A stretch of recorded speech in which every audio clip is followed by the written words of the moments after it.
Awarapan earned only 12 crores on a budget of 18 crores and made only 7.6 crores in India. This was a complete flop.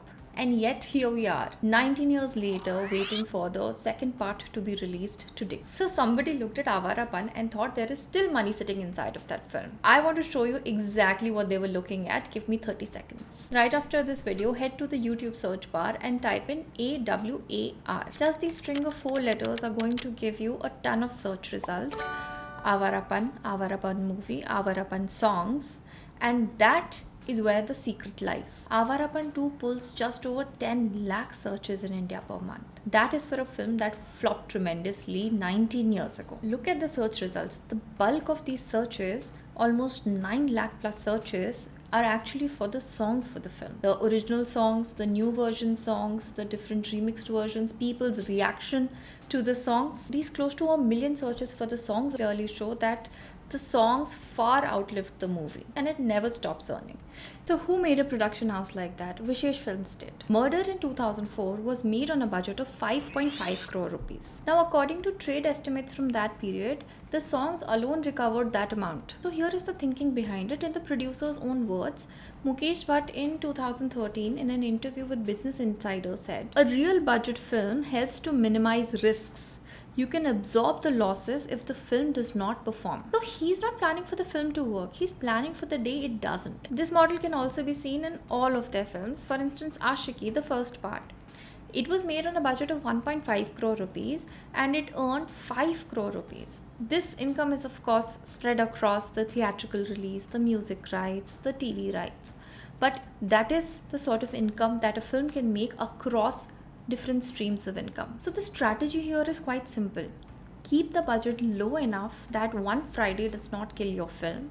Then instead of buying stars, buy songs, invest in songs. Because a song costs a fraction of what a star would. Now Emraan Hashmi was the perfect fit for this model. He was a good actor but did not charge what a star would at that point, and the songs did the work for him. So here is the question. Why even bother releasing in cinemas at all? Because a theatrical release provides some sort of weight, some sort of veracity to the product, which is the film here. It also creates some amount of buzz.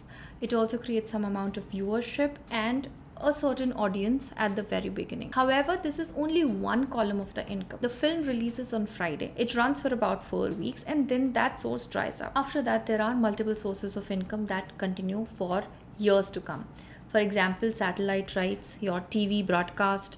In fact, Awarapan is available on Prime Video to stream right now. The music is available on YouTube and every time somebody presses play, somebody gets paid. So this second column, after the theatrical release is complete, this column never dries up. This stream of income continues for a long period of time. The film's profit and loss in theater is very different from the value it earns as intellectual property over a continuous period of time. The first source of income may close, but the other revenue streams continue. Awarapan did just that. It may have lost at the box office, which was the first stream, but it continues to win even today at the other revenue streams. The original film flopped, the songs never did.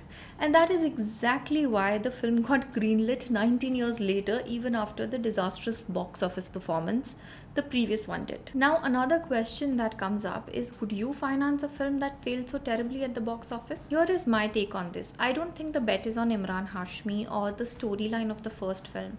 In fact, if you go and ask 5 people about what happened in Awarapan, the first part, you will probably not get any answer. I cannot answer this question. I think the bet is on the song catalog that has been quietly collecting audience for 19 years. That audience is ready, primed and waiting here for the second film to come out and the corresponding catalog to come out. Now look at who's carrying the music. Sony Music released the 2007 album and it is again carrying the album today for the second part. Mithoon has gone back and re-recorded the 2 songs everybody already knows and loves. So in my opinion, what is being released is not a film but a soundtrack with a film attached to it. The original film flopped, the songs never did. I'm Meera Mishra. I've spent over a decade in entertainment law reviewing more than 3,000 film contracts. And I can tell you that music is one of the most survivable part of any film. The film gets released and forgotten, but the music is still generating income 20 years later. And anybody who held on to that music is still getting paid. So think about it. If the songs are the asset, what are we buying tickets for?